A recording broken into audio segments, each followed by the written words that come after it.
Saya pengen investigasi nih kalau siapa namanya? Tarsin. Tarsin, bener. Oh iya. Takutnya model-model begini staf desa doang, Pak. Ya, makanya dulu tunggu. Ini perlu. Takutnya. Ya, saya klarifikasi juga, saya klarifikasi ya. Oke, saya klarifikasi. Nggak apa-apa.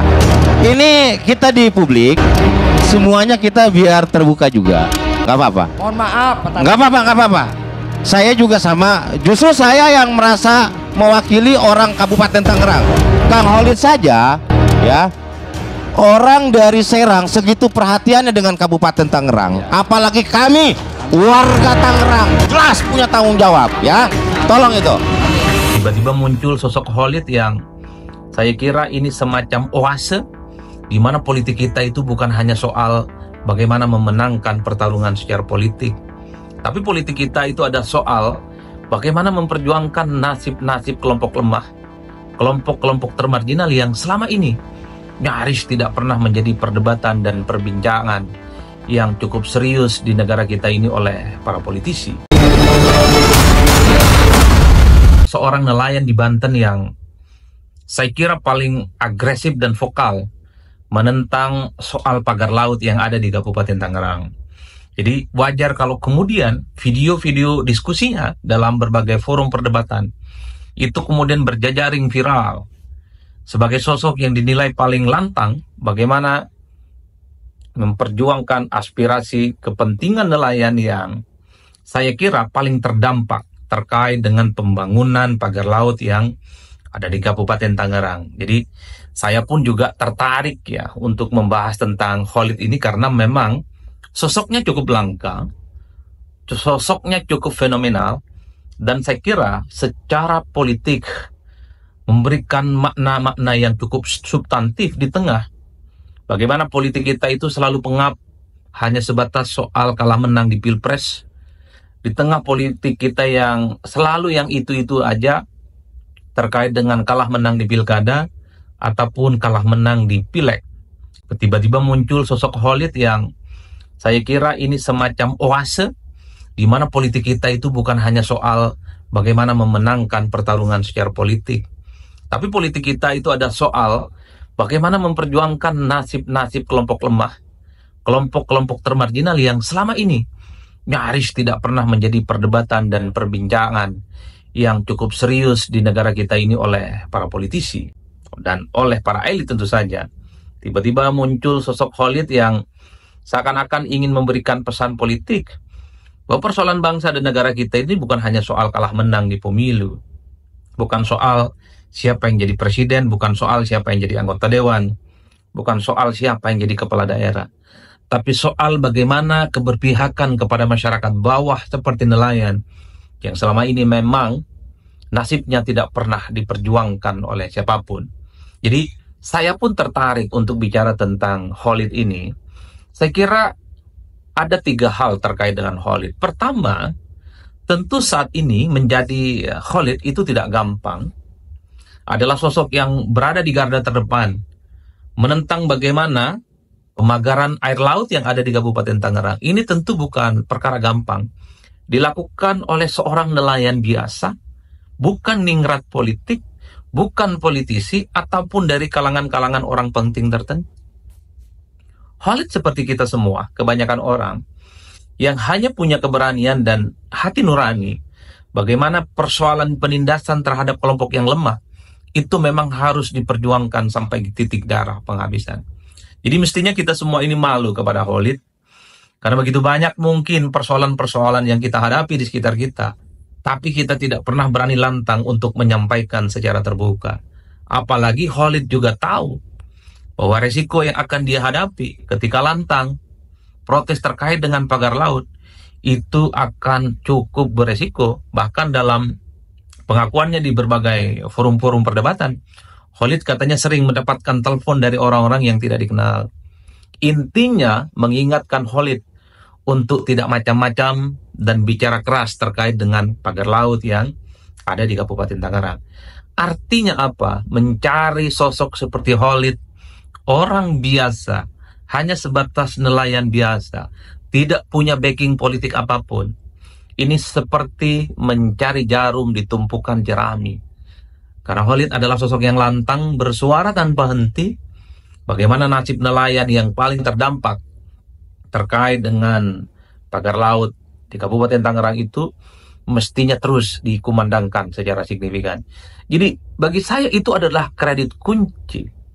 Mungkin kalau kita mengutip bagaimana filosofi politik perjuangan mahasiswa, ini yang disebut dengan tunduk ditindas atau bangkit melawan.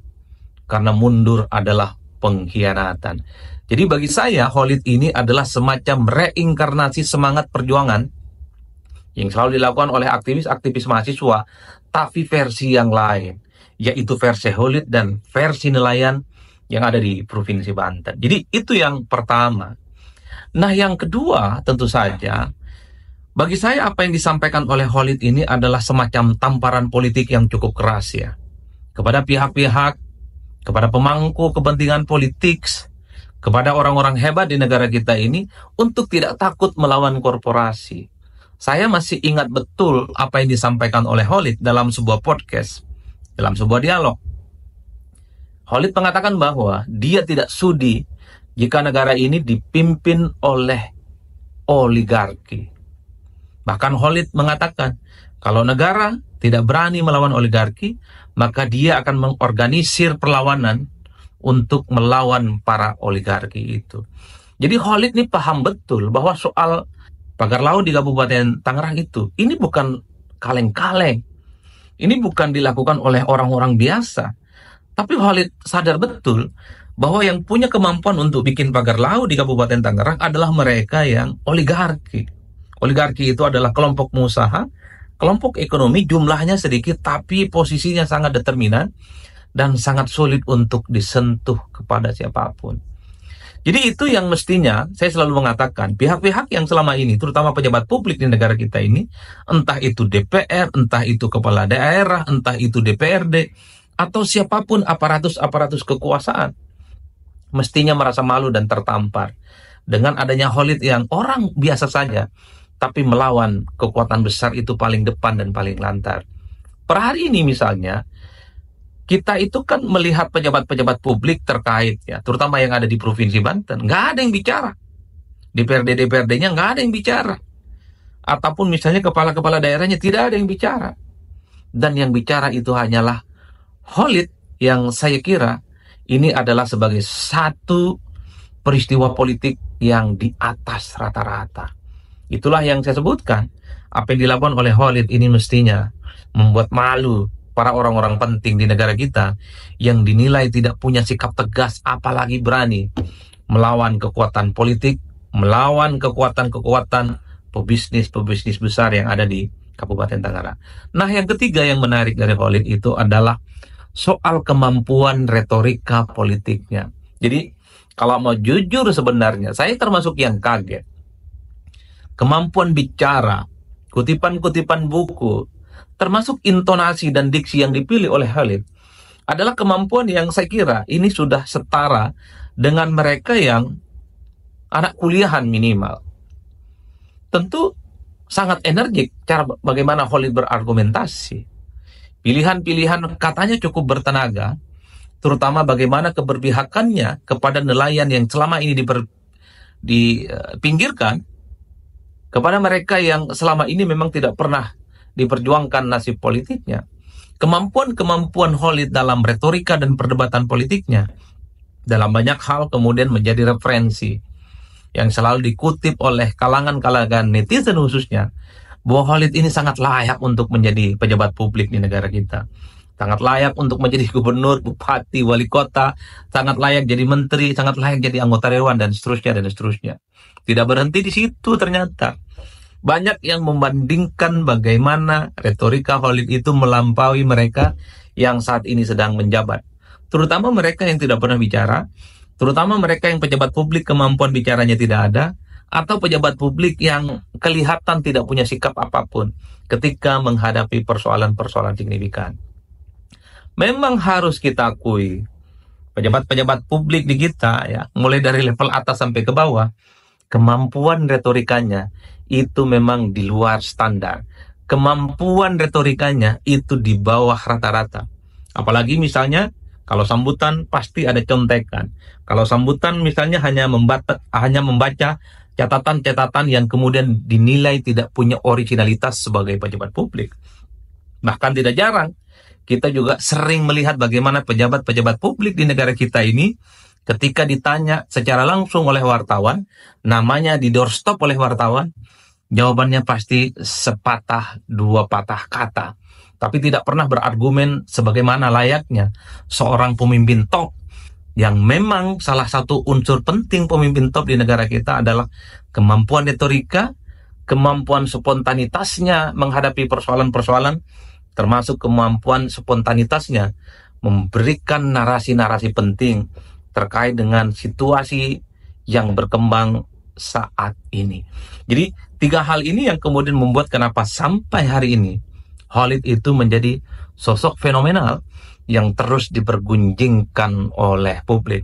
Satu sisi, Khalid punya nyali, punya keberanian, padahal dirinya bukan siapa-siapa, hanya nelayan biasa. Yang kedua adalah Khalid yang kemudian memberikan tamparan keras kepada pihak-pihak tertentu, kepada pejabat publik yang dinilai tidak berani punya sikap ketika berhadapan dengan para korporasi ataupun cukong-cukong yang posisinya cukup powerful saat ini, yang memang dalam banyak hal sulit untuk disentuh. Dan tentu yang ketiga adalah Khalid itu dibanding-bandingkan dengan mereka, para pejabat-pejabat dan mungkin politisi yang kemampuan retorikanya itu di bawah rata-rata. Dan bahkan Khalid ini dianggap sebagai sosok yang sangat layak dan pantas untuk diikutkan dalam kompetisi di 2029. Minimal menjadi calon DPRD. Katanya, itu kata netizen yang sampai hari ini tanpa henti terus memuji Khalid sebagai nelayan yang berjuang di barisan terdepan untuk memperjuangkan nasib kawan-kawan nelayannya yang ada di Kabupaten Tangerang. Saya tentu berharap di banyak tempat akan muncul Khalid yang lain, lantang berada di garda terdepan, menyuarakan ketika ada persoalan ketertindasan, persoalan ketidakadilan, dan persoalan-persoalan lain yang merugikan rakyat. Saya kira di situ. Demikian informasi yang dapat saya sampaikan untuk hari ini. Semoga memberi manfaat. Salam dan doa kami untuk keluarga dalam perlindungan Allah, dalam dekap kasih sayang Rahman dan Rohim Allah Subhanahu wa Ta'ala. Allahumma amin. Terima kasih. Wassalamualaikum warahmatullahi wabarakatuh.